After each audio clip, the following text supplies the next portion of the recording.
الملعب التونسي تقريبا فرصة ربيع لتحقيق إنجاز تاريخي للعودة للألقاب. الملعب التونسي في ظروف جيدة جدا، الملعب التونسي 9 مباريات كاملة دون هزيمة، يعني ممكن أيضا الملعب التونسي مثل ما قال كابتن وجدي في وضعية ممتازة لمواجهة الترجي الرياضي التونسي.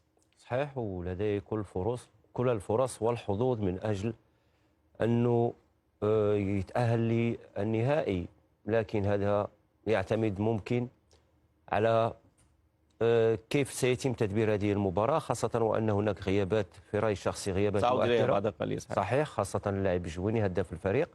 لكن الأكيد بأن الملعب التونسي خاصة في مرحلة البلاي أوت أعتقد بأنه متصدر من خلال الفوز في كل مباريات باستثناء مباراة اللي تعادل فيها فقط. ثم هناك يعني تقريبا كان معني بالمباريات البلاي أوف إلى حدود الجولة الأخيرة، الجولة 14، لكن لم يكن مصير بيديه رغم فوزه على اتحاد التطاوين في الجولة الرابعة عشرة. والأكيد بأنه يعني الفريق فهو أعتقد بأنه يأتي لهذه المباراة في أفضل ظروف، خاصة وكذلك أنه يعتبر من الأندية التي حققت هذه الألقاب تقريبا ل6 مرات، ونتكلم هنا على تاريخ وعلى خبرة الفريق على مستوى هذه المسابقة.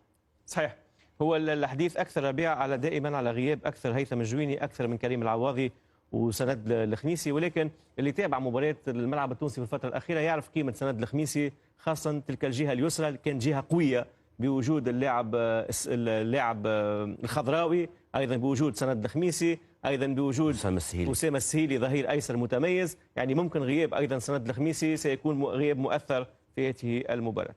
هو نقطة أخرى كذلك أنت تكلمت فيها، ممكن على مستوى الجهة اليسرى نتكلم على مستوى الانسجام، وهذا عامل مهم بالنسبة لكل فريق. يعني دائما ما تكون عندك عملية استباقية وقوة داخل الفريق إذا كان هناك مجموعة من اللاعبين على مستوى المناطق يلعبون مع بعضهم البعض، لأن هناك أوتوماتيزمات تكون تلقائية وتكون هناك انسيابية على مستوى اللعب، والأكيد بأنه غيابه سيكون مؤثر، وخاصة وأنه حتى على مستوى المساندة الهجومية أعتقد بأنه من اللاعبين الوسط الميدان اللي تعتمد عليهم قادر على أنه يسجل الأهداف كما فعل في مباراته ضد مستقبل سليمان في مباريات البلاي أوف.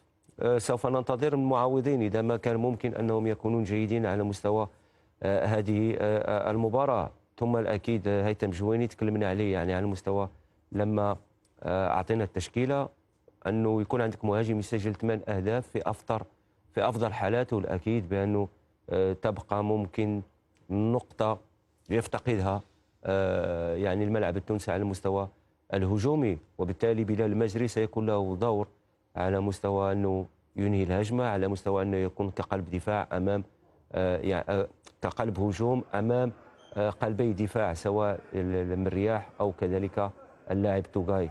بالنسبة لكريم العواضي ممكن على مستوى الكرة الثابتة كان ممكن يكون مفيد، لكن بابكر ديوب سوف يعوضه. ننتظر كذلك دومينيك وانداو حجم لاعب كبير لهذا الثنائي على مستوى الضغط، على مستوى الشراسة، وخاصة دومينيك على مستوى المساندة الهجومية. بطبيعة الحال حمزة الخضراوي يعني لاعب اعتدنا أننا نشاهده مع الملعب التونسي كذلك يسجل أهداف، أكيد بأنه الأنظار سوف تتجه إليه يعني من خلال هذه المباراة لكي يحدث الفارق على المستوى الهجومي.